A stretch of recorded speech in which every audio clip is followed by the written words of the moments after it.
welcome back to another episode of the Military Retirement Podcast.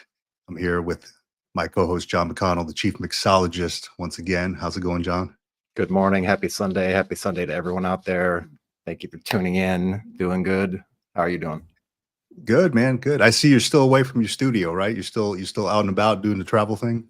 Yeah. Delays, man. Delays, but sometimes delays are blessings in disguise. So spend a little bit more time with the family, hang out, cook some dinners, do some things like that. So I'm just trying to embrace it as much as possible, and hopefully soon I'll be back on the road.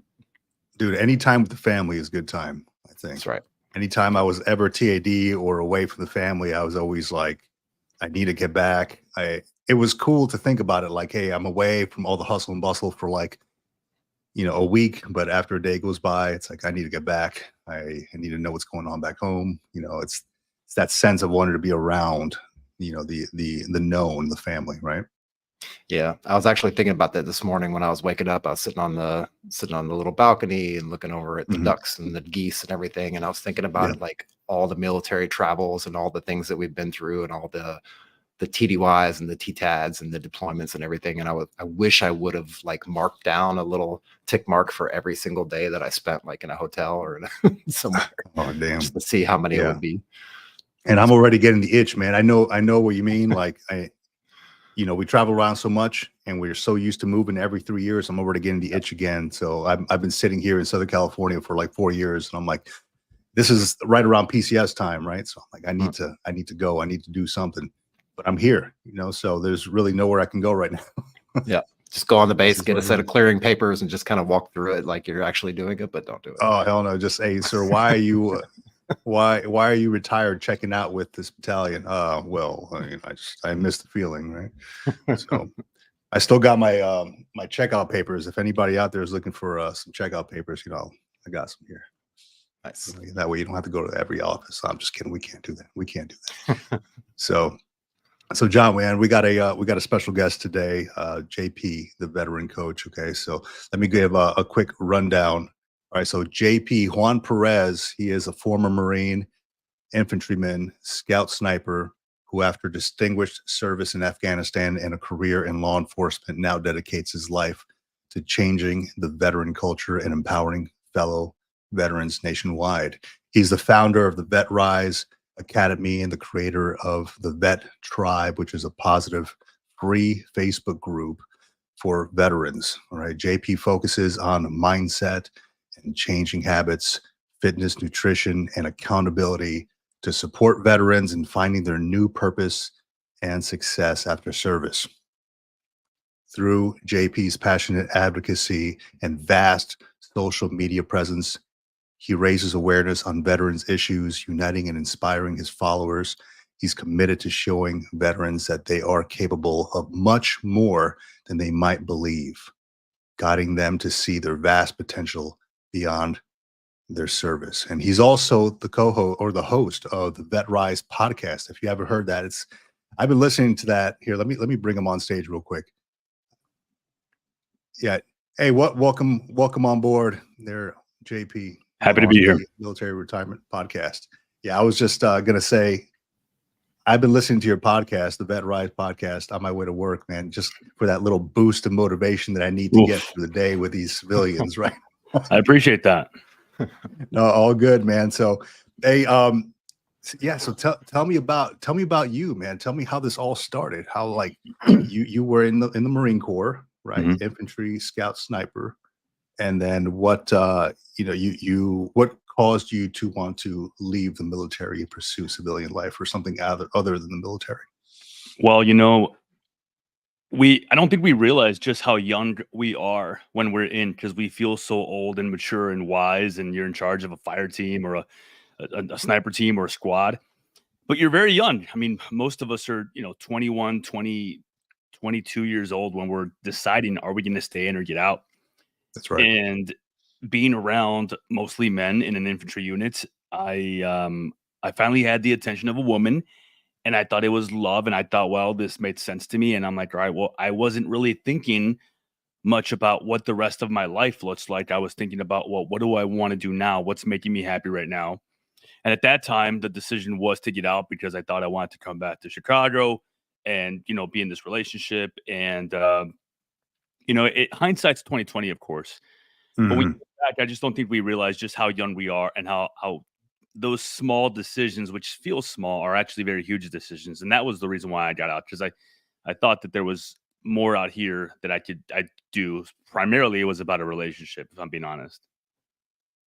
And you found something out here, right? You found, or you built a community, right? Did you actually go like find something first, like get immersed in a community, or did you decide right off the bat, like, hey, I'm going to start something because I just feel the need, the pull for that? So initially, it was much about trying to find something. And what I like about the veteran community is that we always know someone somewhere. So I left the Marine Corps. I started working at a private security firm for a little bit. It didn't work out, and that Mhm. was in San Francisco. And I was moving to Chicago. And a recon Marine that I was working with, who I had met maybe a handful of times, but we connected because we were Marines. He told me, "Hey, you got to look up this guy when you get to Chicago. He is the Yeah. commandant of the Chicago Police Marine Corps League." Hmm. And I did. I Okay. got here. I looked them up, and I went to one of their meetings. And at that meeting, I met who I call now like my squad leader and my team leader. These two guys that had been out a little bit longer than I had been. One of them Mhm. even longer than the other. And they kind of took me under their wing and they mentored me, and they busted my balls, and we did the whole Marine Corps thing where we just kind of got to know each other. And throughout the years, they mentored me and helped me kind of realize what had to change in my life. And then eventually I did create something, but that's way down the line. Nice, nice. So let me see You here. said it was a woman that brought you back to Chicago, or kind of drew you back that direction. Yeah. Yeah. Yeah, I feel you, man. I Yeah. get the same kind of thing over the course of a few years, and then it drew me out of the country to another country. Most amazing woman in the world, my wife. Yeah, yeah. That's funny that you say that, because Southern California was not my first choice after retirement. I stayed here because of a woman, right, which is my wife. Mhm. It's funny how that works, right? You follow the job, you follow the wife, but as they say, happy wife, happy life. So I'm all right Mhm. with that. I'm all That's right. correct. So yeah. So tell me about your podcast, man. I'm intrigued by it because uh, as I've watched your videos, as I've watched I'm a follower on Facebook, right? And you hang out in an is an ice tub, an Yeah. ice Ice barrel. bath. I just dropped out right And now. Actually, just got out. Nice. so Nice. I've been in some of those before. I don't know if I can speak, intelligently while I'm sitting in ice water, right? It's kind of like a shivering voice, but I guess as you do it more often, you get used to it. How did that start? Like, what was your podcast and the whole ice bath thing, Yeah. speaking in a microphone? How'd that go? How'd that start? So to backtrack just a little bit, because it'll Yeah, give kind of a little bit of reason to the story. sure. Um, about 2 years ago, what I wanted to do in law enforcement was swiftly taken away from me. Not by really any fault of my own, but just the way that, you know, kind of operations work. So that's when I decided that I didn't want to just continue to be a number. I wanted to kind of create my own thing. That's when I created kind of my own company. I started getting my own certifications. I started hiring mentors, going to all these business meetings, learning and applying everything that I could. One of the things I learned was how to start making short form content. And a lot of my mentors told me, like, you just have to start doing it. You have to just get used to it. You just have to put yourself out there. And this is Right. coming from someone that didn't do any video stuff. I have no social media presence before 2022.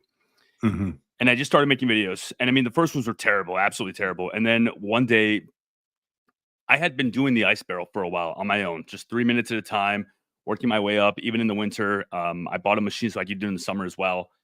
And I just jumped in and I started thinking about, like, I don't feel like I came back into society. I feel like I never knew this place. I feel like this is all foreign to me because I was 18 years old when I left, and I made a video, and it went a little bit, kind of viral. And the main point was that veterans don't come back into society, that we were never a part of society. And I really do believe that, because I feel like my formative years were really in the military. Like I don't have a lot of friends from my childhood, and that's just me, right? That's personal. But I started Right. making those videos in the ice barrel. I started making more short form content, and I knew that I wanted it to be more than just my business. So I have the business. I do the online coaching for veterans. It's doing very well. But I also wanted to have a podcast. I wanted to kind of create an entity separate of the business where I could speak my mind and talk about veteran issues and changing the culture.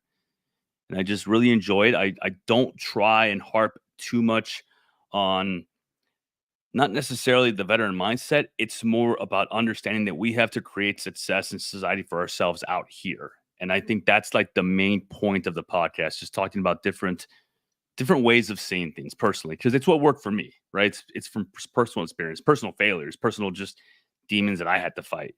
And that's kind of how the podcast came. And it's been absolutely pretty amazing. Yeah, it's you put out some excellent information, man. Thank you. And like I said, I listen to it when I'm on my way to work. And it's not like a very drawn out podcast, like an hour long or anything like that. It's kind of short, sweet, and to the point. It's a small snippet of motivation that you need for your day, either to start your day or to end your day on. So yeah, I appreciate that, man. That's super, super good, super good. And you do it. Do you do these podcasts from your chair, or do you do them from the ice bath there? So the podcasts are filmed right here. I haven't filmed any in Yeah. the ice barrel. I could probably last 10 minutes in the air. I don't know if I could go Hmm. more. Like right now, it's 45 degrees out there. Plus, but Ooh. yeah, I do more. Maybe I will. Maybe I'll freaking make some changes and I'll do one in the ice barrel. So do you see benefits from that though, from the ice barrel? Oh yeah, I've heard tons of 1000%. things about it. What are some of the benefits that you got? So they say that it releases serotonin in your brain for about 10 hours plus. And that is something that you can only replicate by doing illicit drugs in life, basically. Mm. Not only do I feel happy and better and in a better mood and my anxiety levels come down, but I started my day with something hard. I did it twice today because I just wanted to jump in before this because it gets me in the right mindset. And my joints don't hurt. I feel a lot of just overall relief from it. Plus, like as soon as I jump out, I just feel like I can attack the day. I don't even sometimes drink coffee in the mornings. My body just feels better overall. Even my immune system, I feel, has gotten better since I've been doing the ice barrel.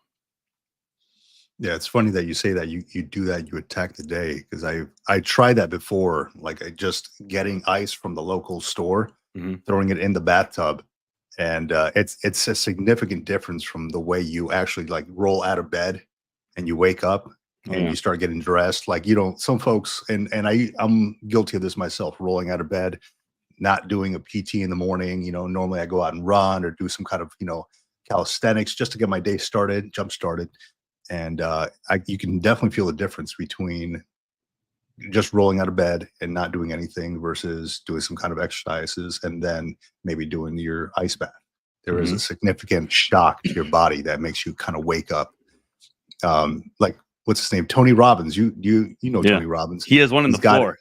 He does. Yeah, I saw that. One. It's like a circle thing, right? Yeah, it's crazy. First time I saw it, I'm like, whoa.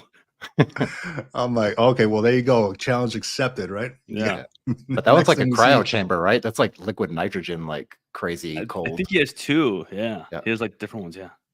Yeah. So he just jumps in there. It's like a hole. It's a hole. I don't know if I feel comfortable with that, but it is what it is, man. It's the way to start your day. So similar to you, he's got, you know, a very, very active, motivated style. So yeah, I might have to look into that, man. Yeah, I might have to look into the ice barrel. Is that something you made or something you bought? So I started doing it about 3 years ago, and back then there wasn't too many options for actual like ice barrels. So I bought the brand called Ice Barrel. They were one of the first ones. There's a lot of other options now. Yeah. And if I could go back, I don't know if I would do it differently because I bought an attachment that makes it freaking cold year round. But I definitely know that they have different ones where it's more waist level. You can just walk in instead of having to climb into it. And I think sitting in it differently might be a little bit better. But I love it. I love it. I mean, I go to bed wearing my like shorts, and I wake up, and as soon as I wake up, I try and walk straight outside, and I just jump in without thinking about it. Because I mean, the body is lazy. The body doesn't want to do it. So if I could like lower my action threshold as much as possible, if I could have it right next to my bed, I would. Like maybe I do need that hole in the floor. But I mean, it really does just change the way that your day turns out when you just wake up and do something hard right away. Oh yeah, absolutely, man. Do you do any swimming at all? No, not recently. I eventually will start training with swimming just because I want to do an Ironman. But no, I have a gym membership that has a pool, but I don't spend a lot of time in there. No. Yeah, the reason I ask is because I've done some, not ice bath specifically, maybe once or twice ice bath, but I do the like cold shower thing Yeah, a lot. And that seems to do kind of a similar effect. I don't think it does. shocks the body as much as an ice bath would. But I do know I do a lot of swimming. And when I do go swim and I get out of the pool, I get those same kind of after effects. The joints stop hurting as much. I Yeah. feel energized and refreshed. I think it's because the water temperature is just a little bit cooler than body temperature. Mhm. And then all that exercise and movement, and it's weightless movement, right? So you're going through the water, or you're doing whatever you swim. Mhm. For me, that gives me a lot of those similar effects as well, and it feels really great afterwards. Like you don't feel like you did an hour worth of swimming when you get out of the pool. Yeah. Yeah. So I mean, you're over in the Midwest, aren't you, John? Juan. Yeah, So you can, Chicago. yeah. So you can just jump in that lake out there, and that they got those Great Lakes. Yeah. I mean, same Yeah. here in the Pacific, man. When I moved from Hawaii, I was over at K-Bay, Marine Corps Base, Hawaii, Oh, and nice. the water out there was like 70 something, a year round. It's beautiful. And then I got Yeah. here to San Diego, and it was just like, I'm thinking, okay, it's San Diego, right? Let me just jump in the water. No, freezing, Yeah, man, no. freezing, dude. Not the same, not the same No. at all. Yeah, I've Oh been to man, Hawaii. I've been in those waters once or twice. yeah, they're good, man. It's just warm year round, right? So Yeah. you have to get like some kind of ice barrel or something. Yeah. So hey, so tell me about your online coaching, man. I'm interested because you're posting photos of people like before and afters, right? And Mhm. I see that, and I'm like, okay, well, since I retired, I put on a significant amount of weight, like 15 pounds, right? Because I was just like constantly PTing. We got the weigh-in, semi-annual weigh-in, so that was always in the back of my mind, right? And after all that stopped, I was like, okay, well, I got comfortable. Mhm. I got too comfortable. I'll put it like Yeah. that. And it wasn't me. And now, when the pants start feeling a little tighter, the shirts start feeling a little tighter. Mhm. It's like, okay, well, how we are as military service members or prior military service members, you got to make a change when Yeah. things start feeling a little tight. Because something's about to come. You got to get ready for the day. You got to get ready for life. You got to train for life. What is your approach when it comes to that? Because I like seeing the before and afters, and there's significant progress with all those folks. What's Yeah. your approach with that? So I think a lot of it comes down to exactly what you mentioned, that we get out and we feel discomfort. No one is making us PT anymore. That's right. We get to eat whatever we want for the most part. You let your hair down a little bit, you grow your beard out. All of a sudden, your freaking uniform doesn't fit you anymore. I think that we push too far away from the good aspects of the military because everyone gets out for a reason, whether it's retirement or whether it's 4 years. You got out for a reason. You want to let your hair down a little bit, but I think that the problem is that as veterans, we push way too far in the direction of kind of the opposite of order, and it becomes chaos. And we forget that there are things that we learned in the military that really do help us, and that one thing is like staying in shape wasn't just about having the best body. It was about your mental health. It was about making sure you could perform, making sure you could do your duties, making sure that you were healthy, you could be there when someone needed you. But like now we forget that that person that needs us is us. And it happened to me. I put on a lot of weight. I started drinking. I was smoking a pack of cigarettes a day. I used to take the streets home instead of the highway because I knew that there was 2 McDonald's on the way home, and one of them was bound to have the ice cream machine working. And it all kind of came to a halt when I was working Yeah. doubles and I wasn't sleeping, and I ended up crashing my car when I was driving home after not sleeping for 3 nights. And a lot of that led to where I was at in my life. And I went through a divorce, and it was all my fault. But the thing is, I didn't see it that way. It wasn't my fault. I didn't understand. And then I started just applying some of the stuff that I was reading, because I started reading and I started just applying it immediately. And I realized that the approach that you have to life is that it really is your responsibility. Like, it may not be your fault of something that happened to you. Maybe something that maybe you were dealt a bad hand, but at the end of the day, like, it is your responsibility. And you have to look back. You have to understand, like, yes, America, the government, the military, the veteran services, they can still do a lot more for veterans, but like, it comes down to the individual. And my coaching methodology, the way that I coach my clients, it's understanding that fitness is the foundation, because if you can get into your body and out of your head, before you know it, those demons that you're fighting, you feel like you have a larger sword. You feel like you have more people with you to help you. You feel like you're not as small. So we start with fitness as a foundation. We focus on that. We get them moving their bodies. It doesn't have to be 2-hour PT sessions. It doesn't have to be destroying their bodies. It's just about doing more than they were doing. And then we start tracking what they're eating, nutrition, looking at how much protein they're taking in. And it's not about teaching you how to do all this perfectly. It's about seeing that you can do this. And then you start to build that confidence. And we have coaching calls where we cover topics such as limited self-beliefs, negative self-talk. But a lot of it is things that I don't think we understand as veterans we have issues with. For example, like leadership. You think that, well, as a veteran, you have the best freaking leadership for any company. Well, the problem is like, that's not necessarily true. It needs to translate. It needs to change. You can't go around knife handing people. You can't expect people to show up 15 minutes early to meetings. Like, it doesn't work that way out here. So it's a lot about just changing the mindset, changing like just your habits, your routines, the body, the belief system that you have to build your confidence, to hopefully get you to therapy. Maybe that is what you need, to hopefully help you maybe get that job that you want, to hopefully help you stop drinking as much, to hopefully help you realize that, yes, you put on a lot of weight, and yes, you've thought about ending it all, but you're still here.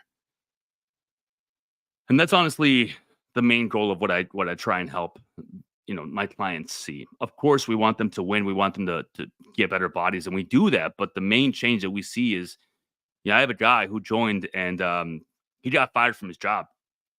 And he said that the first thing he did is he went to the gym. He went to the gym because he knew that after a workout, he would be able to think about what he could do next, or what was next for him. And he left the gym. He called one of his buddies and he's like, "Hey, listen, this happened, and I know you mentioned the job a while back. Do you think that's still an option?" He got a better job in the same day, because he knew what to do after thinking about it, after he had a good workout, after he got out of his head and into his body. Yeah, that's powerful, man. I mean, I think a lot of us go through that after we leave the military, right? I know for sure I did, that feeling of kind of being lost. Like, what am I going to do next? What's my next mission, right? And then I turned to, same as you, right? I go to the McDonald's and all that. That was my Friday thing. Let me get the 2 for $6 Egg McMuffins, right? And that's that. I got too comfortable with that.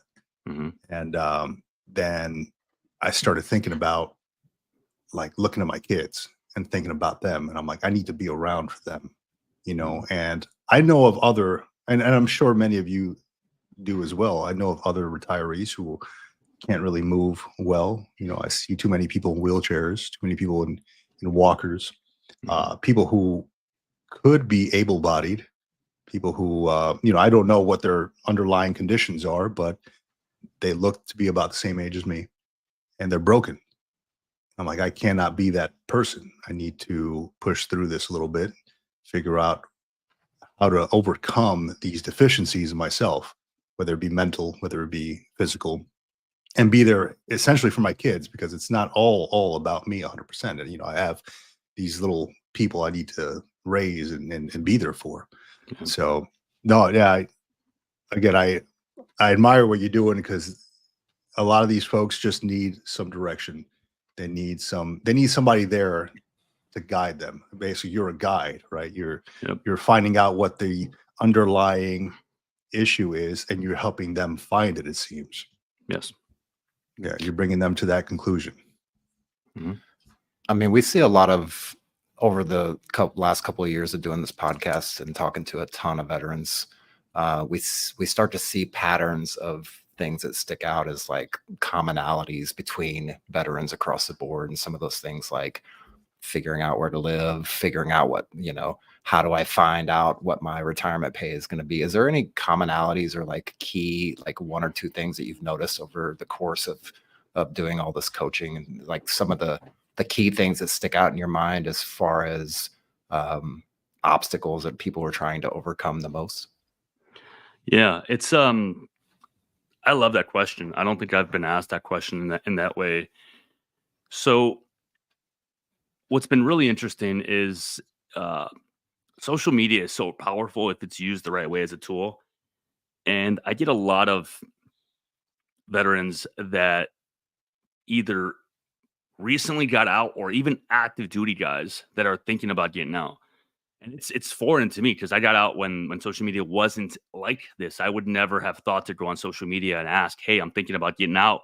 What should I do, or should I stay in?" And a lot of people are asking these questions now, and I just find it interesting because the thing that seems to be the biggest factor is just feeling isolation and feeling lost, feeling like no one understands them. So you can equate that to like purpose or mission, but at the end of the day, I think it comes to a loss of culture. I think that especially if you did more than 4, right? 8, 16, 20, your culture is all right there on that base or different set of bases wherever you lived. And then you leave that. And it's almost like going into a foreign country that you never lived in. So what I have seen be the pattern of a lot of the people that I work with, or even just message back and forth on social media, it's just that they feel like they don't belong where they're at, like no one understands them. On the flip side of that, the thing that I'm noticing the most that helps people in the program like do better, and those that it really flips the switch for them, is when they come into the group and they join the community and they participate, but they realize that it's not about the past.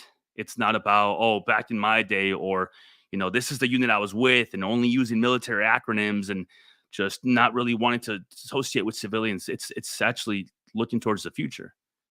It's realizing like I'm in this community, I'm growing. There's people that, have been out longer than me and they're doing it, and I'm looking towards the future, and I want to get this welding certification. So therefore I'm going to ask for help from this person.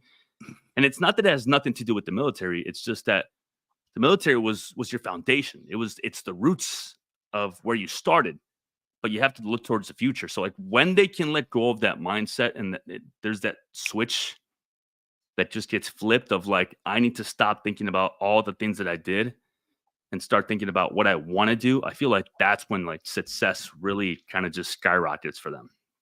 I don't know if that answers your question. That's the thought process that I had of how I want to answer it.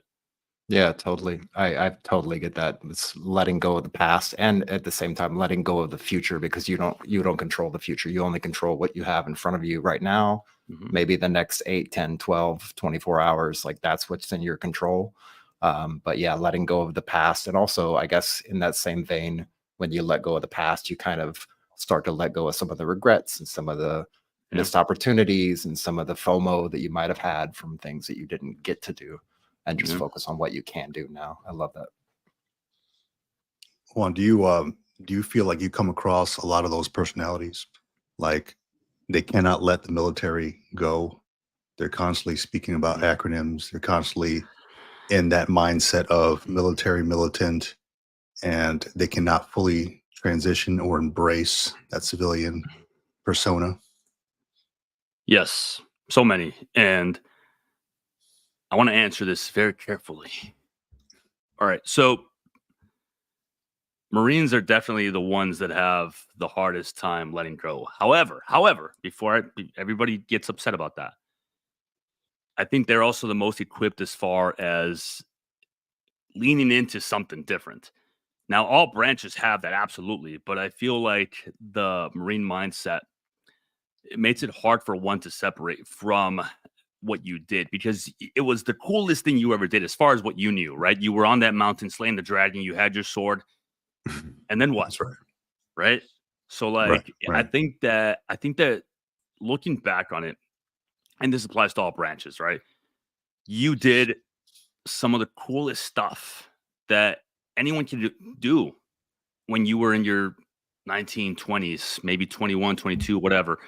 And then you get out and then you have, some teenager at Best Buy telling you how to stock the shelf or whatever. And it's hard. It's hard. That's right. So you look back at like what you miss, what you enjoy. And I do get a lot of people asking me like, hey, I'm thinking about going back in. What do you think I should do? And I try not to tell them what to do. I just try and open their eyes a little bit about like, just because right now in this moment, it's not what you thought it was never supposed to be what you thought it was. It was going to be different. It was going to be challenging. Like you joined the military for the challenges. Remember that. So like out here, it's just a different battle. It's just a different way of thinking about it and approaching it. And it's going to be challenging, but that also means it's going to be very rewarding. And you don't have to be stuck where you're at. You can create opportunity for yourself. And I think that when they start letting go of the past and realizing like there's no squad leader, platoon sergeant there to tell them what to do, they have to take ownership over their future, their current situation and what they want from it, Yeah, that's so it reminds me of something that I recently went through. Like I retired, right? And I had a sergeant who got out right after 4 years maybe. And I can't recall if it was 4 years or second enlistment. And I was in charge of doing fitness reports, and he got out, and I never actually did his fitness report. That was a failure on me. I never actually did it because I figured, okay, he's getting out anyway. He's got his reenlistment code and all that stuff. And then I get an email from the master guns of our community, and he's like, hey, so and so is actually coming back in. He hated the civilian life and he wants to come back in, and he's actually getting promoted to staff sergeant. So we need to do his fitness report. And I'm like, I'm already retired, right? like I just retired, Yeah. but I still had access to like Marine Online and all that stuff, right? All these programs. I'm like, okay, well, I guess I'll do it, right? I was on terminal leave, actually. Not retired. I was on terminal leave. So I had to go back in there and actually write a fitness report while I was on terminal leave. That's pretty for this funny. guy. And I didn't mind it because I was like, hey, good for this guy. He went out there, he tried it, he didn't like it, or he found something that he didn't like about it.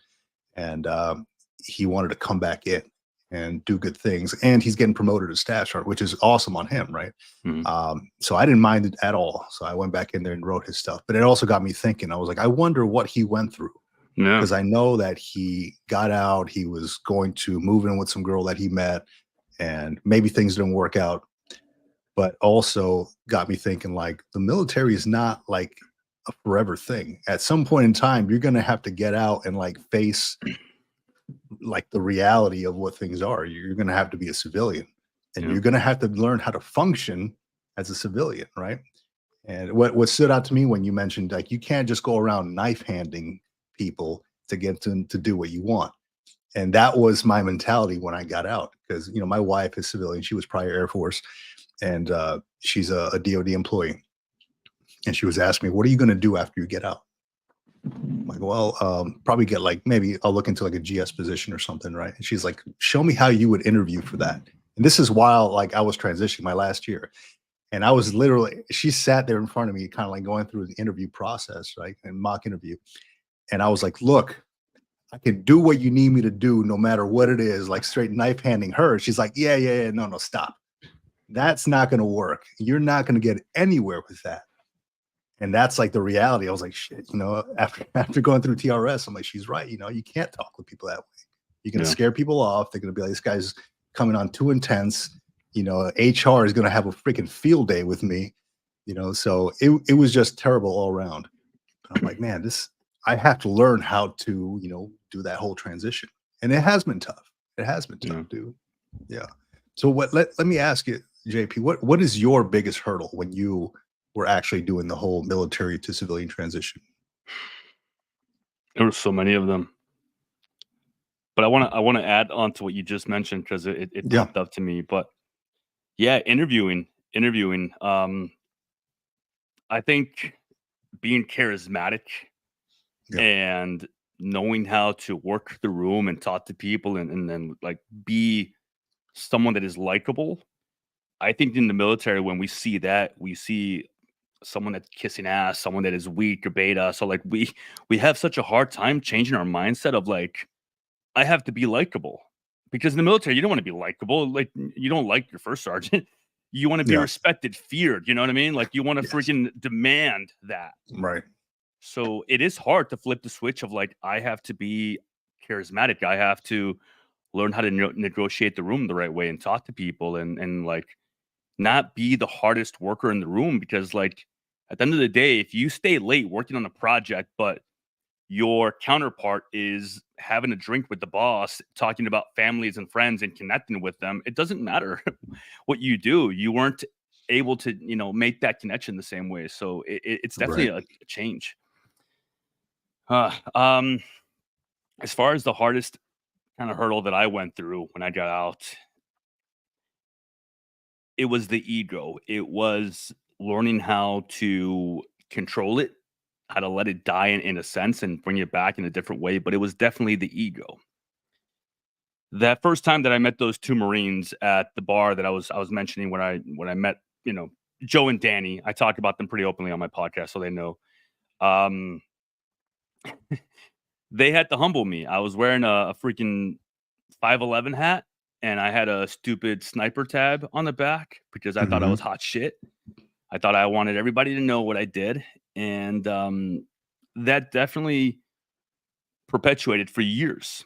It changed and it transformed, and it was definitely about like the fact that I did something cool because I want people to know that like, all right, maybe like right now I'm not doing what I want to do, and I was in a sense. I was in law enforcement. I was working awesome jobs that I enjoyed, but it was definitely the ego. It was understanding that like I have to learn to be likable. I can't just be feared. I can't let people see me in this light that I want to be seen in. I have to learn to talk to people. And I didn't know how to. I didn't know how to talk to people. I had to like go through therapy for other stuff. I had to learn that it's not just about your work performance. It's much to do about like, do you say inappropriate things? Do you use dark humor so much that people feel uncomfortable around you? Do you not like respect people's opinions because you think you're right all the time because they don't know what the hell they're talking about because they never served or they don't know this or that? And honestly, like I didn't see it in myself. I didn't see it in myself until I started just really doing some self-reflecting. And now I see it in other people. And the newer veterans that come out, like it's changing that mindset of understanding that you don't have to be this hard charger in the same sense that you were when you were in. So like that for me was the hardest thing of like understanding that like the ego does have to die for you to start growing, because if not, like you're always going to be stuck in what you did. What did they tell you about your hat when you were wearing it? Oh, that's a really cool sniper tab, huh? Mr. Freaking High Speed, huh? Something like that, Yeah, they're just Secret pushing squirrel. buttons on it. Yeah, Yeah. yeah. And I think we're good with doing that and keeping each other humble. But I also think that sometimes it goes too far, especially with other veterans and like that you work with, maybe. Because when you do that, like you don't realize that you don't allow veterans to feel proud of what they're doing and the work that they're doing, right? Because I think we use like dark humor or poking fun, and those are two separate things. Like the dark humor and like humbling each other, yes, but I think that there's definitely room for. I mean, there's always room for improvement, right? But I don't know. It's something I've been thinking about more lately, of like just veterans. So I'm on a Facebook group that's USMC vets, and unfortunately, what I see a lot of happening there is just so much shit talking, like Yeah, constant. I think we're part of the same group. Yep, we are. on I that think. one. Yeah, I saw your comment on a few. Yeah, Yeah. and it's just always the shit talking. It's just always feeling like you want to say something to add your 2 pennies, and it's always the shit talking. And you think that, well, it's military culture. Is it though? Like, do we have to do that to each other all the time? Yes, but we're not in anymore. Like, you're not in. You're out. Yeah. You know? Yeah. Yeah. You have that tie, you have that pull to that, right? But that's not your whole. That people make that their whole personality. I think. Yeah. Yeah. Do you think that that veterans are too hard on other veterans?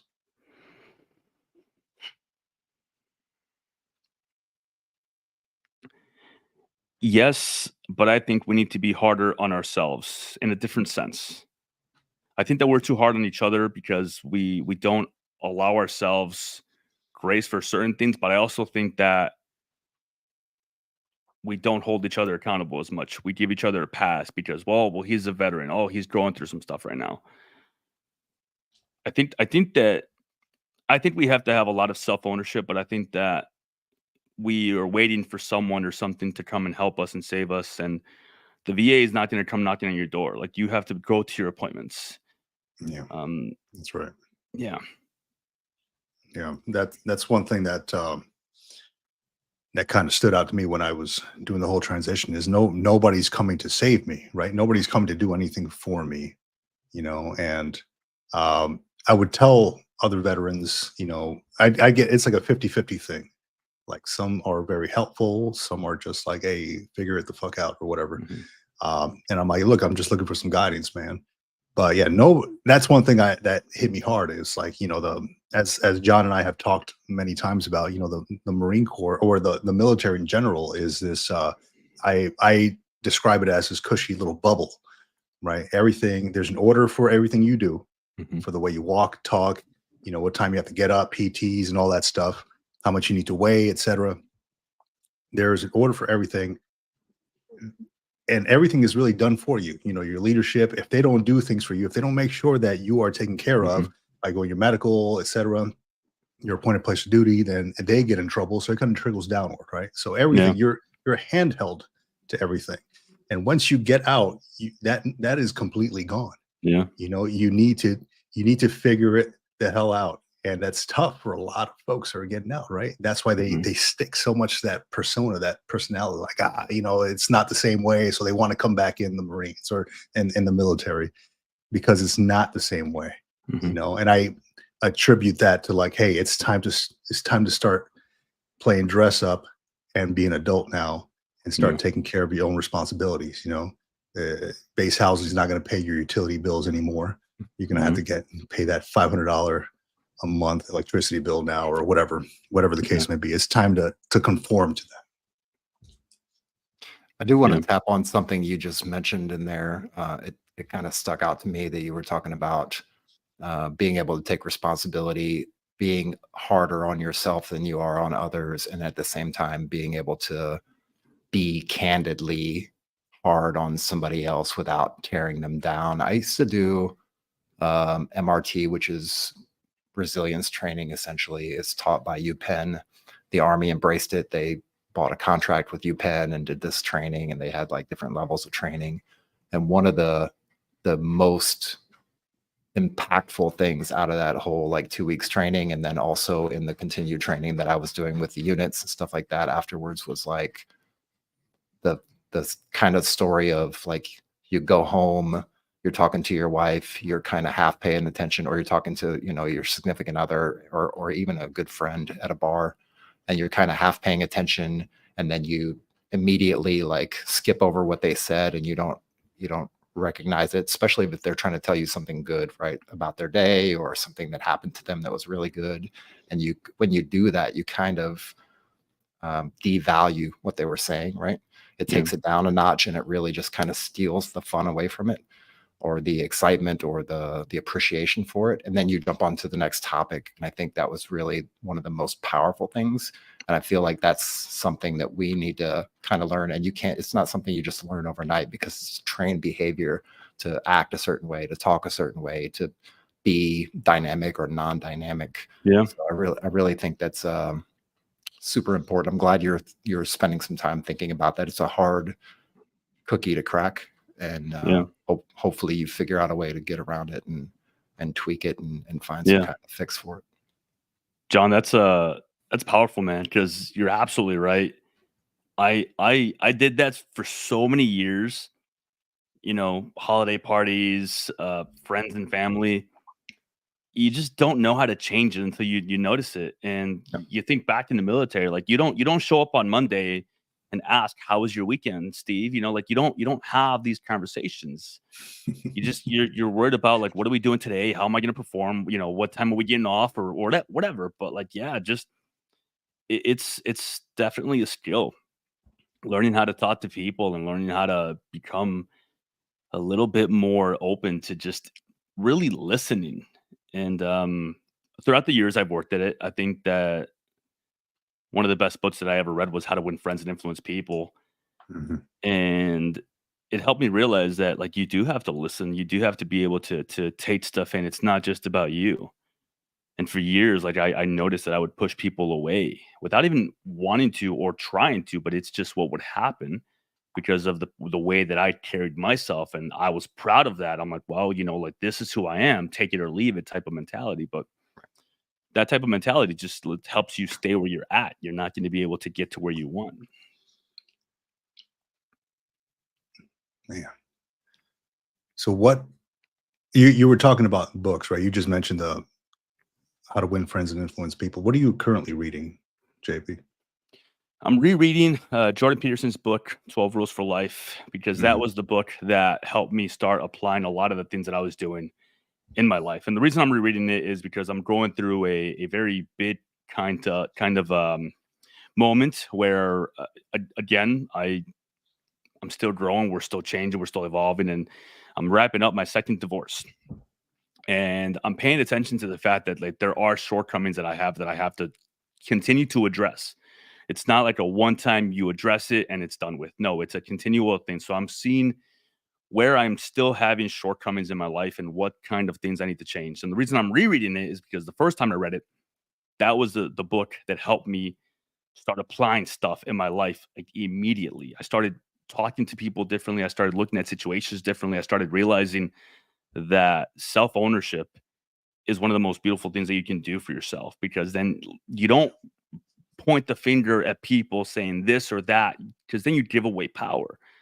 When you Right. tell yourself like this is because of me and the past turned out the way it did in the present because of all the decisions I made. But I think that's very empowering, because that means that in the next 6 months where you will be a direct reflection of what you're doing today. Yeah, that's huge, man. That's a good book, by the way. I've not read it or heard the audiobook. Excellent on my way to work. That one, as well as what's the How to Win Friends and Influence People.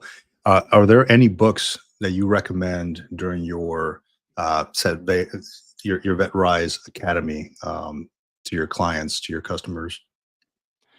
Yes, there's a few. So one of the ones that I really enjoy is Atomic Habits Hmm. by James Clear. Yeah. And the reason why I enjoy that is because human nature is to take the path of least resistance, right? So to combat that, something that I have my clients do is try and lower their action threshold. And in that book, they talk about how to build habits, not just on building better habits, but how to make sure that they actually stick with you. So I've helped I've changed the mindset of like, it's not just a habit. It's not something that you're doing to hopefully get into a better habit or routine, right? But it needs to be looked at as a ritual. And that's one of the books that has really helped that, because when you think of it as a ritual, it almost becomes spiritual. It almost becomes part of you. And for me, like my ritual is I wake up and I immediately walk outside and I just jump in my ice barrel without thinking. And because it's become part of who I am, my day turns out better. So that's one of the books that I recommend for my clients. And also, um, Mark Manson. I can't think of the title of the book right now. It's sitting on my bookshelf. How But to not give a fuck. yes, yeah, that one. Because you just realize that you got to stop worrying about what the world is thinking about you, because it's not. The world is not thinking about you. The world is moving. And if you're always worried about like what is everybody thinking about me, like you're going to stay stuck in this mentality of you feeling like you have to fit this mold. And that's something else that I talk a lot about, is like you don't have to be a type of veteran. Like you don't have to be the bro vet. You don't have to always wear your stuff. You like today I'm wearing a unit t-shirt because I wanted to, not because I feel like that's the only clothes that I have. And I feel like that's very empowering, of realizing like you get to be whatever you want. There's no mold. There's no mold. And unfortunately for me, I thought there was. I thought, okay, I found a girl that finally shows interest in me. I guess I have to date her. All right, now I have to move in with her. All right, now I have to become a cop because I was infantry. So therefore, this is next. Okay, I guess I have to get engaged. I guess I have to get married. I have to buy a house. And like all of that came tumbling down when I realized like I can do what I want. I don't have to follow anyone else's plan that I think is what I'm supposed to do. Because nobody was there to tell me. There was no squad leader. There was no staff sergeant. There was no platoon sergeant. There was nobody telling me like, Yeah. Do this, do that. Yeah.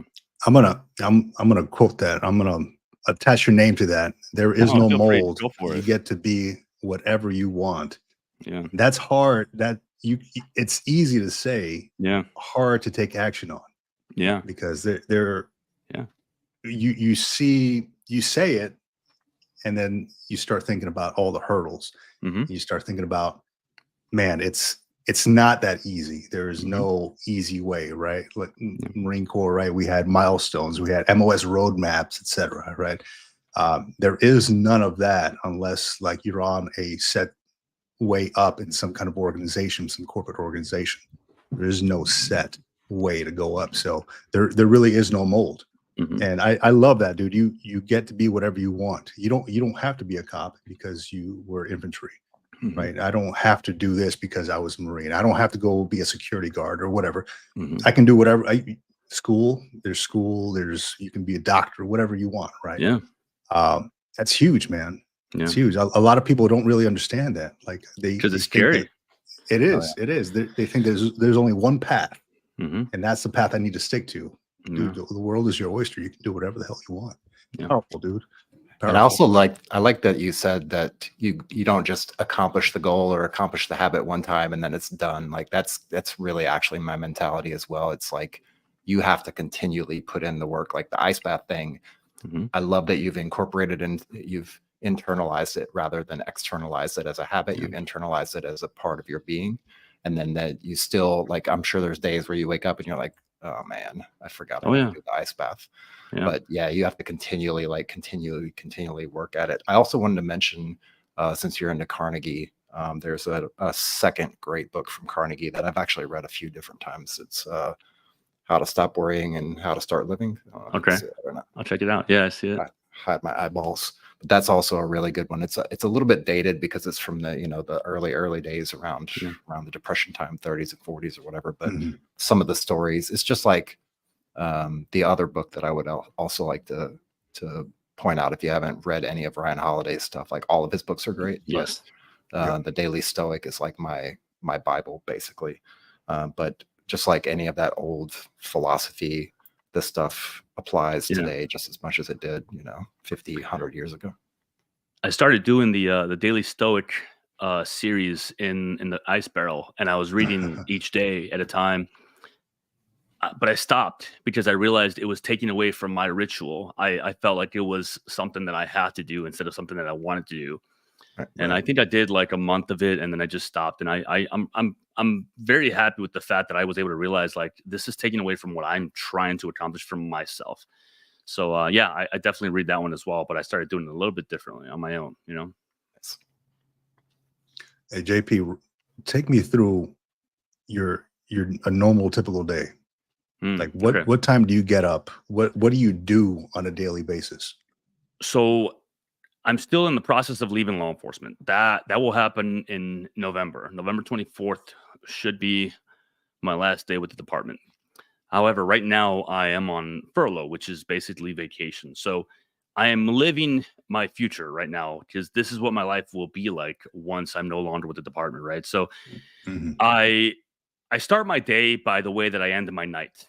So basically, the night before, I'm thinking about future me. I'm thinking about tomorrow. I'm thinking about what is going to make my day easier tomorrow. And if I have my rituals and my routines of what I do the night before, the next morning is just going to be much easier for me to get through. It's going to lower my action threshold. So I set up all my stuff, and I have kids, so I get them all ready for bed. I do bath time, and I try and get them down between 8 to 8:30 at the latest because I want to be in bed by 9. So between 8:30 to 9, I prep all my stuff for war the next day. So either my gym bag, I have an iPad in my kitchen that is it stays on, and it's open to my calendar. Because if I can see that constantly, I know exactly what my day is going to look like tomorrow. I know exactly what I have coming up. And it makes it easier for me to prepare for the next day. So I prep all my stuff. I get my morning vitamins, my supplements, anything I want ready right there on the table. So it's easy for me to see. Because for me, if I don't see it, it's not going to happen. Out of sight, out of mind, 100% for me. So everything gets ready and I hop in bed, and I've narrowed down the systems that I use to fall asleep quickly, because for the longest I would tell myself that I'm a bad sleeper. I can't sleep. I'm going to sleep when I die, blah, blah, blah. All these lies that we tell ourselves about sleep. And it's not true. It's just we have bad sleeping habits. So I throw on binaural music. I wear a sleep mask that has headphones in it, and I do mouth taping because I realize that I wake up much less groggier when I do the mouth taping, just because I don't dehydrate during the night. And I wake up typically around 4:30 or 4:45. I have a Pavlok watch that actually will wake me up, because I do know that I'm a heavy sleeper. I know that my REM cycles and my deep sleep cycles, for some reason, put me into a much deeper sleep. So I've been known to sleep through freaking Reveille, you know? So I wear this thing that has basically trained me to wake up on the vibration of it, because if I don't get up and start doing jumping jacks, eventually it's going to shock me. And for years I saw it in the market. I thought it was a gimmick, but I used it. I tried it and it works for me. Doesn't work for everybody. People don't want to do that. That's fine. If you have an alarm and it wakes you up, cool. So I wake up and I immediately do my jumping jacks, and I walk to my ice barrel, and I have an app that I throw on, and it's motivational videos, sometimes a pep talk from someone else on the app. It's just a bunch of different videos.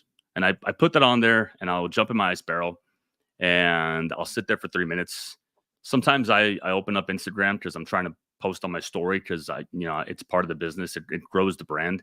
And I'll post on my story.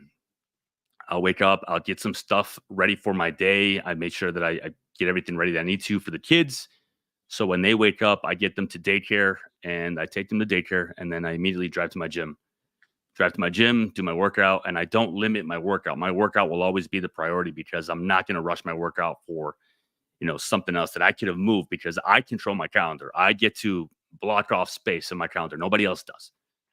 I do my workout, and I sit in the sauna for 20 minutes after my workout, and I come home, and that is my prime time for my business time. I think best between 11 and about 2 p.m. After that, my brain starts to just work differently.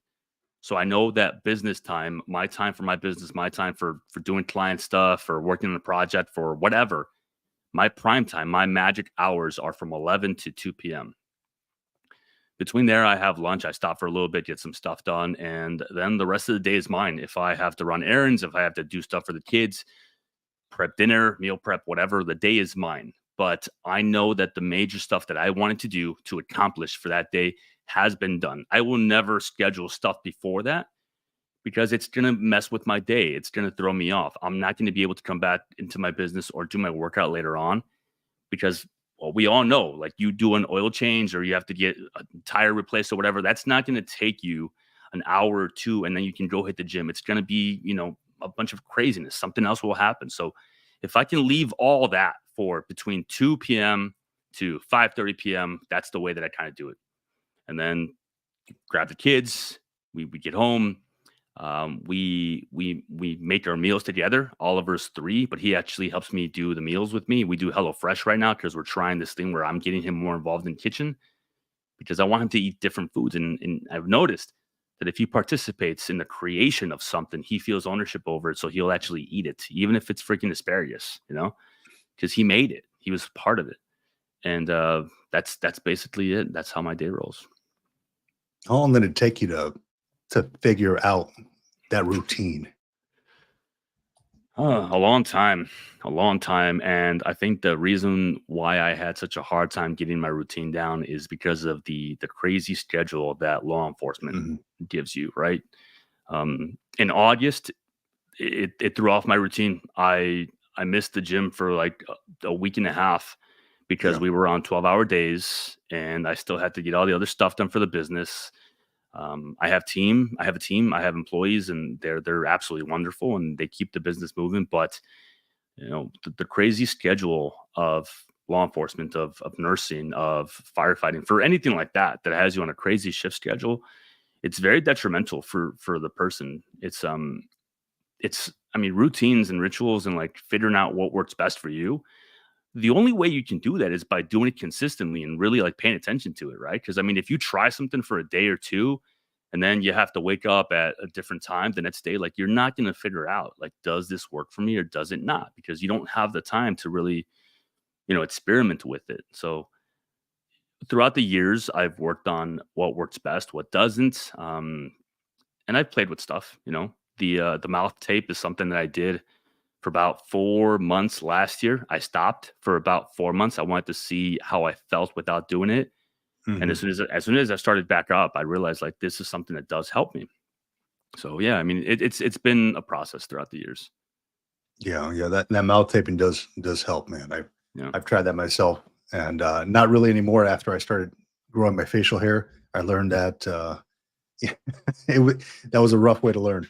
Yeah. But they do sell those masks too, right? That go around your head and kind of Mhm. keep your mouth Yeah. shut. Yeah, that stuff helps. That stuff Yeah. helps.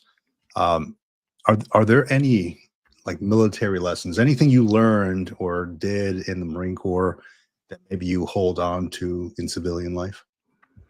Yeah. Creativity. Honestly. Creativity is one of the lessons that I think the Marine Corps, the military gives you that you don't realize is such a useful skill. The Mhm. fact that I'll give you an example.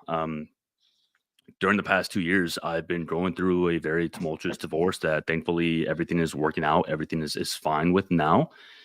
But for those 2 years, I was living out of my room. I felt like I was back in the barracks. I felt like I had to figure it out, and I did so. And I don't think I would have been able to get through it without being creative, without realizing, like, all right, I can have a mini fridge in my room. I can still meal prep. I just have to use my time wisely. I have to get up at different times.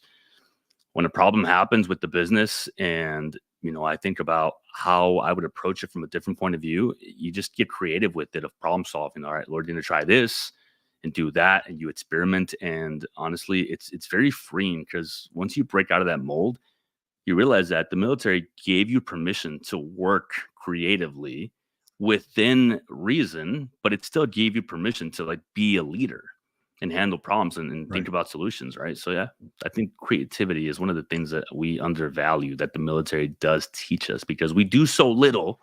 I'm sorry, Mhm. let me get it right. We do so much with so little for Mhm. so long that you feel like you can do anything Yeah. afterwards. Yeah. That's funny you mentioned that.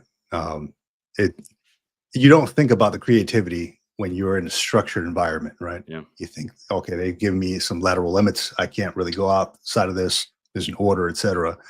But now that you bring that up, like living in a room, I recall going TAD, Yeah. and I'm like, you know what? I just didn't want to. As we all go, we go TAD, we get per diem and stuff, and I've always wanted to pocket that per diem. Hmm. So I would travel around. I would take my Foreman grill with me and pack it in Yeah. my Just like suitcase, that. right? And people would wonder, like, why the hell's the whole hotel smell like damn chicken wings? Because I'm cooking chicken wings in my hotel room that doesn't have a kitchen in it, you Yeah. know? Just And like hey, that. creativity, man, I'm telling you. Yeah. Yeah. Can I I ask you real quick? Airbnb'd my go ahead, sorry. I was going to ask you real quick on the when you mentioned about the week that you had that knocked you off schedule. Um, is there anything that you do to program in like those kind of snafus or those kind of difficulties, like kind of like when you set up let's say a power grid for a building, right? And then they have the failover and you have to test it. And they're like, yeah, the battery banks will work, but nobody ever cuts the power off to test the battery banks. Do you do anything to test that kind of stuff? Yeah, so like how am I going to organize it as far as if I know that for this period of time I won't be able to hit the gym or things like that? Do you mean or Yeah, yeah, planning so for hiccups, I guess. mhm. Honestly, I think the number one thing that you can do for yourself is I really like this a lot, so I'm going to really spend a little bit of time on it just cuz I really enjoy this, but I think the same way that we use a map to get from point A to point B, the same way that we use it for land nav, you have to learn to use your calendar the same way. Like your calendar is a map. It tells you the future of where you're going, where you're going to be. So as soon as I know of something or anything, I immediately open up my calendar and I look at it as if it's a map. Meaning, all right, if I know that this is going to happen and I'm going to be on 12-hour days, this is going to have to move. All right, I'm going to move that. I'm going to delete this recurrent event. Where do I have any time in here to do a body weight workout? Or if I'm going to be sleeping this little, that means that I have to make sure that it's good sleep. So I can't freaking, be on my phone. And now I will change as much as I need to. Like I will go into my phone and change the sleep time. So my sleep focus turns on at a certain time. And it's just making the adjustments so that when things happen like that, it's not even a snafu because you accounted for it. Right. And then when you get back to the regular life, you just go back and you make the adjustments back and you change the settings back and you hopefully can get back into that tempo. And I find that the number one thing that helps me snap back into my regular old rhythm is just going to the gym and doing a workout, but really, really understanding the purpose of the workout isn't to set a PR. It's not to have the best workout ever. It's just to freaking get your body moving again. It's just to release those chemicals into your brain. It's just to kind of do a reset and remind yourself of why you enjoy doing this, right? Does that answer your question? Yeah, intentional Sure. reset. I love that. Yep. That's amazing. I like the I intentional wrote reset, that down. The calendar is a map. I got Yeah, it. I love that. It is, man. That's huge because I've learned myself that I cannot function without it not being on my calendar. Yeah. Like anything, like kids' events, things like that. If it's not on my calendar, I don't know about it. I'm not tracking it. Exactly. Things fall outside, right? It's a powerful tool, man. Yeah. I'm curious, JP, on your thoughts because I've been thinking about this a lot and reading a lot of. I'm a part of a lot of veterans Facebook groups, and there seems to be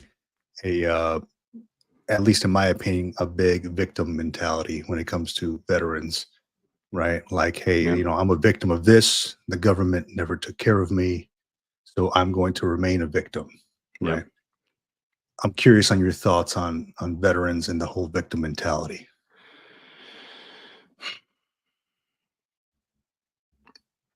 It's very easy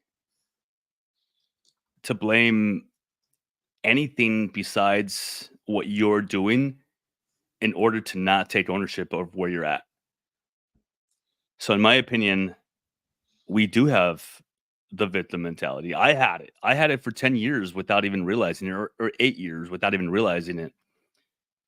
But as soon as you flip the switch and you start realizing that you are where you are at because of the decisions that you've made, you can start changing your story. You can start realizing that your trajectory, just by changing the azimuth of the direction that you're headed in life, your life can turn out very differently compared to where it is currently at. Mhm. I think that as veterans, we get out and we have this culture shock. And at the same time, we are living in this honeymoon phase of like, I'm out. No one is telling me what to do. No one is yelling at me. I can grow my hair out. And at the same time, you feel lost. So it's just all these things happening at once. You feel lost because you lost your friends, your leadership, even the people that you thought you didn't like they served a purpose in your life. They held you accountable. And then at the same time, you're like, well, I have to enjoy this. So I have to lean into it. I have to let go of all that stuff. And then also what follows that, it's the misery of like, well, I don't fit in. Maybe I should go back in, or I don't know what to do. And then all of that happening like all at once, unless you realize that you do have the power to change it, to stop, to be like, I'm going to do something about this. I think the default becomes that victim mentality of like, well, woe is me. Why is no one helping me? Why does no one understand me? Why does no one want to be around me? Without you realizing like it's because of the inappropriate stories you tell, or it's because you push people away by never wanting to hear them, or it's because you always feel like you have to one up people without realizing that you're doing that, or it's because you refuse to actually go to your freaking appointments that are there, or you never set them up because you think that it's weak. You think that if I ask for help, it's weakness, when it's not. It's just that that's the way that you were trained and taught for the longest. So it has to be that reset. It has to be a switch. I think that the transition phase, I think that you need to look at it differently. I think that if you treat it as a transition, you can keep telling yourself like, oh well, eventually I'll go to the VA, or eventually I will start looking at schooling benefits because, I'm going through a phase, I'm transitioning out. But I think the sooner you can understand that it does have to be a reset. It has to be the flip of a switch of you understanding like tomorrow is going to be different. If I actually pick up that phone or go to the VA or look at my benefits and see what I can actually do, then instead of you feeling like, well, I have to suffer, I have to be stoic, I have to be tough, I can't ask for help, I'm a freaking Marine, or I did this, I did that. You know what I mean? Yeah. 1000%. Yeah. All right. Yeah. My mic accidentally muted. Sorry about that. It's all good. Yeah. And I bring that up because I see a lot of, on these groups, Yeah. and the whole victim mentality of, especially when it comes to like VA disabilities. Right. And for one, I'm not a big fan of people putting all their VA disability stuff on out there, right? Like Mhm. I got 100%, I got 80%. It kind of it lays the groundwork for other people to Yep. say, hey, how do I get there? Yeah. I may not rate it, but I want it because this guy has it, right? Mhm. And so people remain in that mentality. And I was reading, I can't recall where I was reading it. I'm trying to look it up online now. It's from some university. They did some kind of research saying that PTSD is curable, right? It is not a disability, though the VA rates it as a disability. This university has done some research on it saying that it is curable. Hmm. And, there's a while back when I myself went through some kind of therapy and they did this. I remember we talked about it, John. It was is it the REM therapy? I can't recall what it is. So basically they Rapid do eye like the movement whole, thing. right? Yeah. The rapid eye movement. They go back and forth and make you click for significant events in your life. Yeah. Right. And it's like a filing system. It takes the significant event and it takes it and it puts it in the back of your mind. Right. And I feel that it has worked. Right. Like I'm no longer thinking about these crazy events and things like that. Um, have you ever encountered anything like that? Like, have you ever done like any kind of rapid eye movement? Not trying to get into like any medical stuff with you or anything like that, Mhm. but have you encountered anything like that that might have worked for you that may work for other people who are encountering something like PTSD?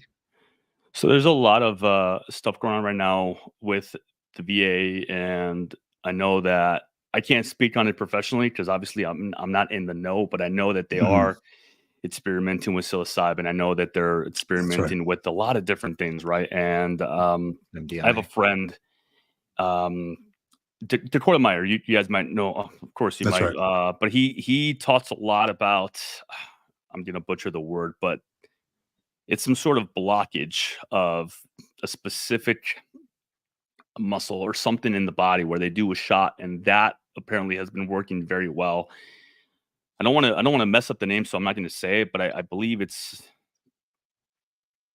it'll come to me as soon as we're done with the podcast. But I know that they're experimenting with Mhm. that. I know that there's a lot of veterans that are going through another program where they're doing microdosing, where they're doing ayahuasca things, and Yeah. like I'm not one to judge someone that's willing to go out there and try something to better themselves, right? So I feel like that world is not explored enough, Mhm. and I also feel like the regular, you know, typical approach isn't a bad approach as far as therapy. And I did it was a CBT, so cognitive behavioral therapy, and That's that right. Yeah. helped me. But it only helped me because I wanted it to. I went in there with the mindset of like, if I come into this with the right mindset and I want this to help me with the certain situation or whatever that I went through that was traumatic for me, and I took a lot of ownership over, and I felt like I should be dead instead of someone else. It made it easier for me to deal with it and cope with it, but it was because like I wanted to get better. You can't go into these things without wanting to actually make a change. Otherwise, you will immediately find something that reinforces your belief of like, well, this wasn't going to work for me anyway, or this is the reason why this doesn't work for me. So I besides the CBT that I've done in therapy, um I think everyone has to find what's best for them. But I do think that there's a lot of stuff going on right now, and that they're changing. Hopefully, will become more. I don't want to say popularized, but just more accepted and more talked about. Because I think that as veterans, if we are willing to become more kind of open to trying new things and letting go of our old belief systems, there's just so Mhm. much more healing that can happen. Yeah. Absolutely. Yeah, we actually did a show. It was a few weeks ago, right? We were talking about MDMA and psilocybin Oh, and yeah. some of Yeah. the different That's right. cognitive therapies, and that's where we discussed the ERMD, EDMR, Mhm. whatever it is, Yeah. not the REM. Sorry, I misspelled. But yeah, that's I think it's coming. It's in the final kind of stages of trials and getting it out there, and they are doing a lot of stuff out in DC. At the clinics out there, trying to get that stuff rolled out. But it's still gonna be a while, right? And it's like you said, it starts with you as an individual coming into it with the mindset of, this is something that could potentially help me. If you don't know if it's going to help you or not, like, this could very well be something that could help, and I should be open to whatever they're going to say, whatever they're going to try, whatever they tell me to do, no matter how woo-woo it sounds and how crazy it sounds. Like, just being open, like, that's kind of like the unlock, right? The individual unlock. Yeah. Like when I went through the whole therapy thing for the ERMD, I was like, what at first I was like, is this really going to help? And the way it explained to me was the whole filing system in the mind. We're going to take the bad event that happened or bad events, file it in the back, so that way it doesn't come up the first thing you think about when you experience this, or when you are in this location or around these people, et cetera, et cetera. And I like you mentioned, I was open to it. I was hesitant at first. Is this really going to help? Then I was open to it, and it literally was just holding on to like two little buzzers. Bzz, bzz, bzz, bzz, and it activates the left brain, right brain, left brain, right brain, as the therapist is asking questions. I found it to be beneficial. I mean, if folks out there are listening and they may not have heard about that, and they're experiencing some kind of events, some kind of trauma that maybe they are constantly going to when they smell something, see something, or around a different location, I'd urge you to try that out, because it worked for me. I think it could possibly work for somebody else out there. Yeah. No, it's fun. It's funny that we talk about the MDMA thing and the different types of treatments. So I have a friend who is a shaman, right? He was in the Marine Corps. He was an air winger, and his family. He comes from a family of shamans, right? And over in South America, and he has worked with some veterans, and he does like trips out there to to Peru, and they do like the whole ayahuasca thing, right? And it seems to help, right? I've not built up the courage to do that whole thing, right? But it seems like something that could be beneficial, maybe. Yeah, I'll be there next year. I'm gonna take a trip down south. Yeah. Oh, Shit, I yeah. might even see you down there, man. Let's Maybe, do it. Maybe. Let's do it. Can I See what else ask we you do. real quick, as far as what you've been doing since you've been out, the different extra transitions that you've been going through over the last few years, and then getting to the place where you are now, kind of unlocking the whole social media and the video recording and the podcasting thing. Out of all of that, like, if you're looking into the future of kind of like the benchmark of what everything is culminating towards, how do you describe success for yourself? Oof, this is a big one. I like it. Sorry. No, it's good. I like these questions. I think success for me is being able to create success in society for veterans.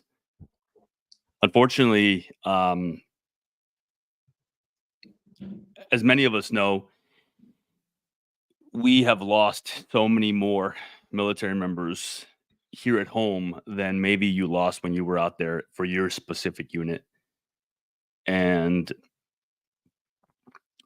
I really want to work on making sure that when a veteran feels they are at that point They just know that there are options. So success for me would basically be, if I had to explain it in a very more simple terms, is helping the veteran culture change and preventing veterans to ever get to that point.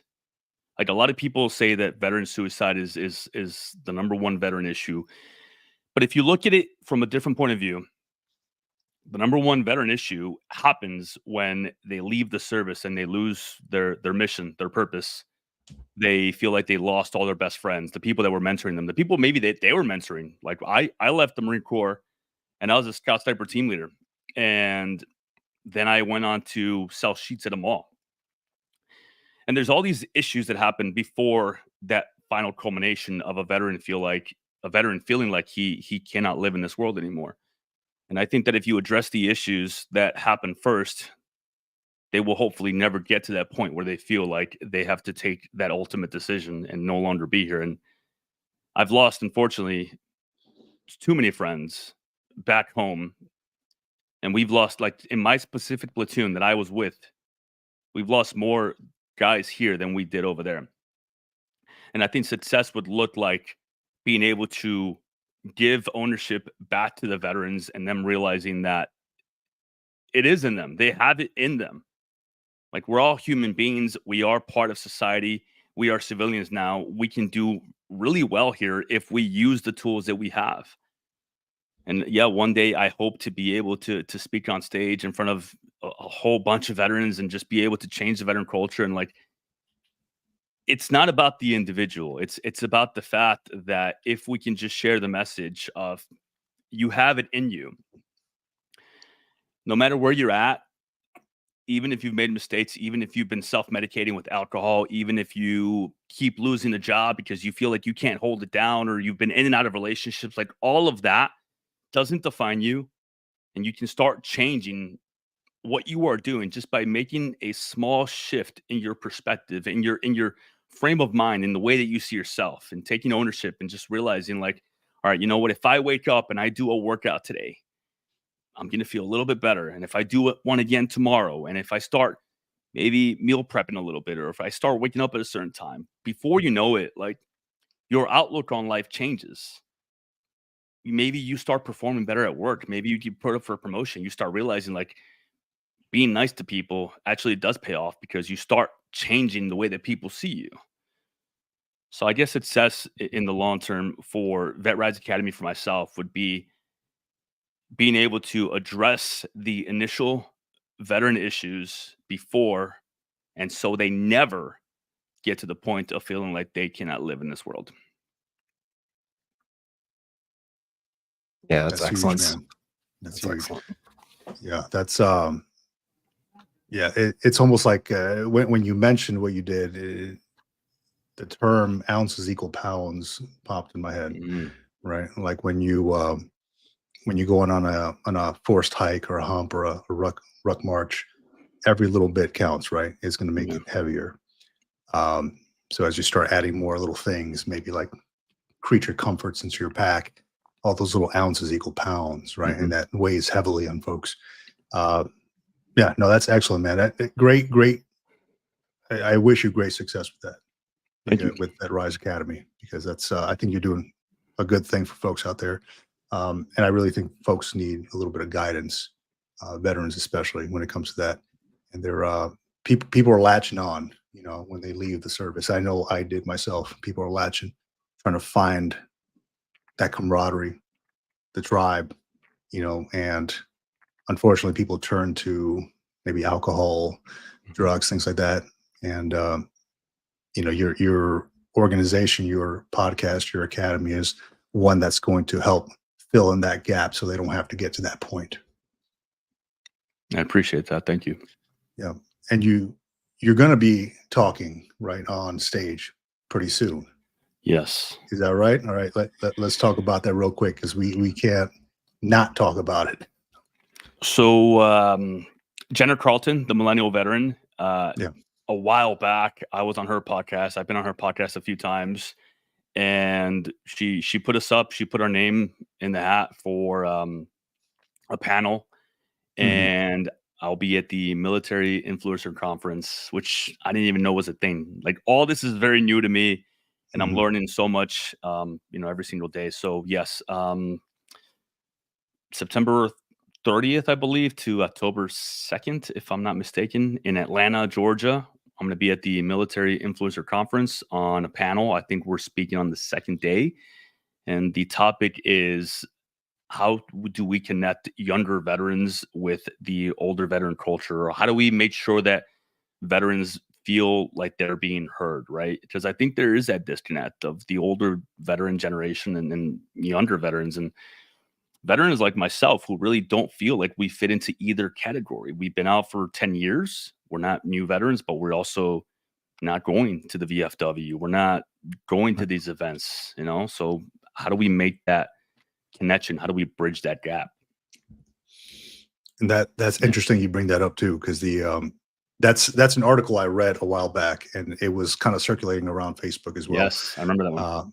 That the VFW is losing numbers because they don't know how to connect, or they're having issues connecting to the younger generation, right? It used to be like back in our parents' times where you'd walk into a VFW, it's like a bar, right? Pool tables or whatever. And I'll be honest, I have not stepped into a VFW since I've gotten out. I've not stepped into one. I've been told like, hey, why don't you join? I'm like, I got things going on. When I get a minute, I will, right? But it is an antiquated system, and I'm curious to hear your thoughts without taking away from your talk at the Military Influencers Conference. Like, how would you connect the younger generation to the older generation? I think we have to stop drawing that line in the sand. I think that the VFW in theory is great because it was formed when there was that line in the sand between us and society. Yeah. But I think that it's come to a point where we have seen that it has not been working. We have seen that when we come home and we separate, we isolate, we don't want to be around civilians. We treat them differently because we feel like they treat us differently. I think that when we do that, we create this rift of us and them. And it's not like that. Like, we're civilians now, whether we accept it or not. And I think that changing the culture has to happen from within, because the way that we treat ourselves, the way that we treat other veterans, civilians in society will take their cues from that. So if we treat ourselves as victims, they're going to treat us the same way. If we treat ourselves as these unstoppable forces of nature, they'll treat us the same way. And I think that something that we can change internally is realizing that we have to open our doors. We have to be able to have events where it's not just centered on alcohol. It's centered around families, centered around putting yourself out there, doing something physical. And I love the Ruck March that all these other organizations do. And I've been to a few of them because it feels very nostalgic. It's a very like kind of feeling that you miss, and I love that. But I've been to a few where it's more than just the veterans. It's the family members coming with. It's people being integrated into our culture and us opening our doors to other people. And I think that is a great way of kind of demystifying the kind of demystifying the culture where we feel like it's us versus them, because it's not. And I think that the VFW and other organizations like that do need to work harder, because if they want to truly help veteran culture, we have to understand that it's not just about sitting at a bar, drinking and talking about the good old times, or talking about why the world is falling apart or why things have never been this bad. Because all it does is just perpetuate the issue. You're not solving anything. You're just giving people a place to vent and complain, and then that becomes the norm. That's my opinion. Yeah.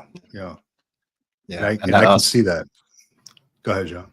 Yeah, that us versus them thing is exactly what I was thinking about. And also, like, even to your point earlier on in the discussion, like, you can't just go back into the civilian world and use the dark humor and use the kind of things that you used as tools while you were in the military, out of the military in the civilian world, because not only is it sometimes not appropriate, it's the culture's shifted and changed over time, and it's developed, and there's some things that are not cool to say today or not cool to do today that you could do 10 or 20 years ago.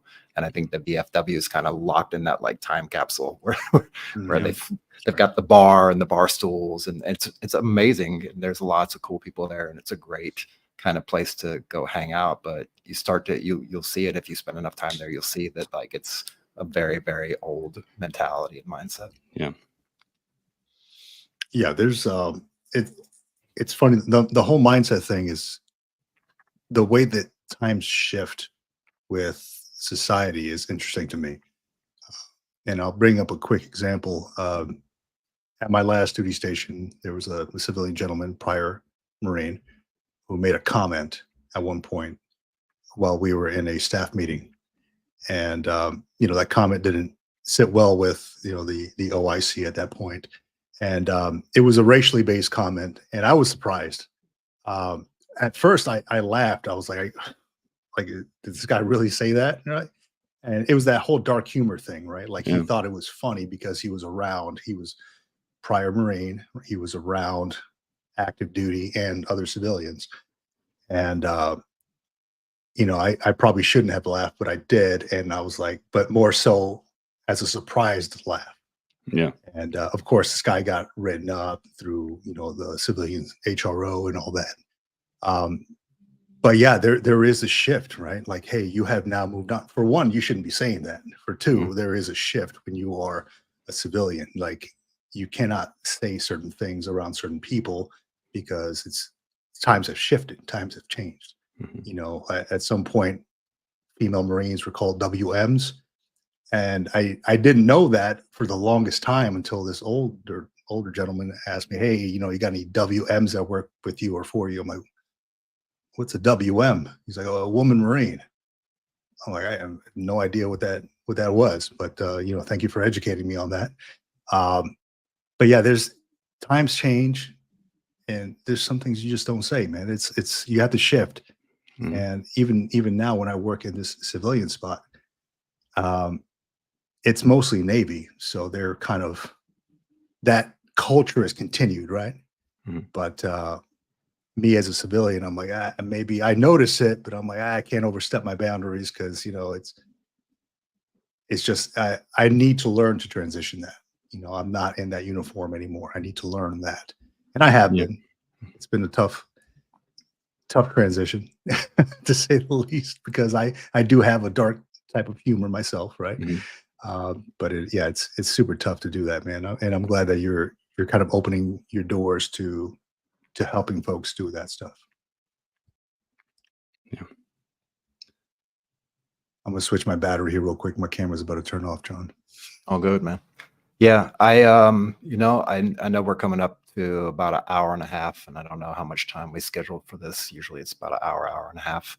But without taking up your whole Sunday, because I know you got things to do, I just wanted to ask you real quick if there's anything that we haven't covered that maybe we glazed over or we didn't get a chance to touch on that you might want to talk about real quick, or anything you want to bring up, or any points that you have that we might not have hit on. We've been pretty thorough. I really appreciate the conversation. It's been very enjoyable. I think that if there's one thing that I would love to talk about that maybe we did talk about, but we can address a little bit more, is the fact that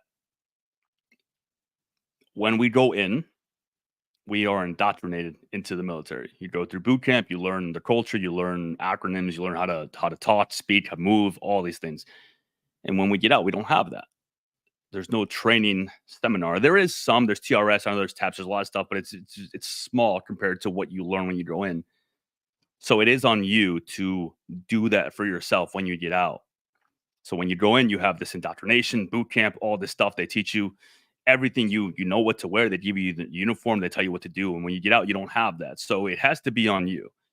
When you get out, you have to understand, like, all right, I have to learn how to, balance such, checkbook, or understand the budgeting, at least pay my phone bill differently, get a job, fill out a resume, all these different things. And we don't have training for that. There is some training, like I mentioned, but it can get better and better and better. And I think that I think that what we have to do is we have to learn to ask for help. We have to learn that, like, why not ask the people that have been doing this longer than us in this society, civilians? So I love learning and paying attention to veterans that have been out longer than me because there's so much more to learn there. But there does come a point where you have to understand that you have to ask for help from civilians who maybe know how to fill out a resume because they've been doing this a lot longer than you. And there's nothing wrong with that. It's about using the tools that are available to you and making the most out of them. So that's something that I've been talking a little bit more about, just because I'm realizing that as veterans, we have a lot of experience, but when we get out, sometimes there are veterans that can't let it go. And you don't have to hang out with only veterans. You don't have to hang out with all veterans. You can decide that there are veterans who just are not good human beings, and that's okay. But there's also like a lot of people out here that we can learn from, and it doesn't just have to be the veteran community. Yeah. And along that same lines, like you're right. And we've talked about TRS, the TAP. It's very compacted. It's very succinct, like 1 week of information. We let people know, like, if you can schedule it twice, if you can schedule it 3 times, do it. But even then, there's so many things in between all of that talking and all those slideshows and everything that they present that if you're going through it so fast that you don't even get a chance to think about the right questions to ask, right? It's just like bam, bam, bam, bam, bam. And then you're out the door and then you get your 214 and then you're gone. There's no recruiting process to recruit you back into the civilian world. Yeah. I think it's a shortcoming. I don't think it's a failure, but I think it's a shortcoming that should be very much addressed, because then that leads into tertiary, effects on the back end there, where you've got people who go through depression, they go through all these different physiological changes, or gain weight or lose weight, or all these things that happen after you get out, because you just don't think that's going to happen to you, and then you get out and then 2 months later you're like, what the hell, what just happened? So yeah, I think there's organizations out there. Hire Heroes USA is one that we've spent some time with. There's a ton of organizations out there to help along that process. But it's something we have to continue to, and that's why we kind of do the podcast. And I know that's part of your mission as well. Really super important for veterans. Yeah, when I pose a question on the military retirement group, I think a lot of it, the question was, how could you make TRS better, transition readiness seminar better? And a lot of the feedback came back with, hey, more focus on mental health, because that really takes a toll on folks when they get out, right? Like it's a lost feeling, really. And you kind of spiral downwards after that if you don't know what to do. Really, TRS, I believe, should be a little bit longer than a week. I understand that it's a whole check in the box, right? Like, hey, the military's job is to train you to fight wars, right? And win wars and battles. It is not really there to, teach you how to be a civilian. And then TRS stepped in, and, their whole mission was to put a military service member who can be a good citizen in society back into society, right? But is 1 week really enough? I don't think it is. It should probably be more like a few months, maybe, if anything, and it should ease you into that, even to the point, and give me your thoughts if you think, whatever you think, even to the point where maybe you are coming into work in civilian attire, like, hey, look, now I am, or people are started dressing you as Mr. So-and-so, maybe the last, month or two while you're in service. So kind of start the process of you transitioning out. These are just thoughts. I mean, if you have anything else, please feel free to chime in. No, it would be interesting. It would be definitely interesting. I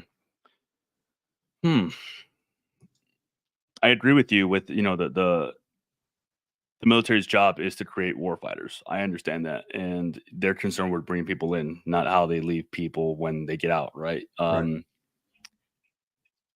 I don't know. I don't know if I have anything to add to that, because I think that it's an issue that we're trying to address. I think, but what you guys are doing is absolutely amazing. I think what we're all trying to do is, definitely beneficial. I just think that what I am seeing a lot more now, that I never saw when I got out, was like people that are considering getting out or about to get out actually reaching out and asking questions on social media and trying to figure out what they want to Mhm. do. Yeah. But that also worries me because of all the negativity that we have in the veteran community. So I wonder if that's also making, people want to stay in because they don't want to have to ever deal with that. So if they just keep staying in, I don't know, it's a double-edged sword. Yeah.